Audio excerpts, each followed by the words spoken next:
संकल्प टेलिभिजनमा तपाईहरुलाई स्वागत छ। म सस्मिता पाठक। सुरु गरौँ आज दिनभरिको मुख्य समाचारबाट। संस्कृत विश्वकै सम्पत्ति बनेको छ राष्ट्रपति पौडेल। बजेट विनियोजनमा कमजोरी भयो कांग्रेस नेता महर। विदेशमा रहेका नेपालीको सूचना संकलन गर्न श्रम संसार एप सञ्चालनमा। सरकारले लागू औषध नियन्त्रण विभाग स्थायी शिक्षा विधेयक संविधानसँग बाजिन हुँदैन। सांसद शिक्षामा जुत्ता बेचे जस्तो मुनाफा गर्नु हुँदैन सुमना श्रेष्ठ। यस वर्षको मदन भण्डारी पुरस्कार पर्यटन व्यवसायी उपनिर्वाचनको मिति तोक्ने आयोगको तयारी। मतदाता नामावलीमा नाम दर्ता गराउन आह्वान। सर्वोच्चले मुकुलको रितमा दुवै पक्षलाई असार 17 गते बोलायो।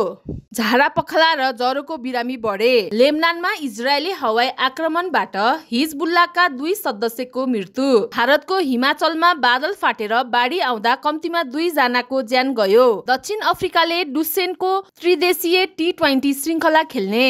शेयर बजार 2600 बिन्दु मुनि झर्यो। कारोबार रकम भने बढ्यो। सामाजिक सञ्जालमा दुर्व्यवहार विरुद्ध कलाकारको एक्सपोज अभियान अब चुप लागेर नबस्ने घोषणा।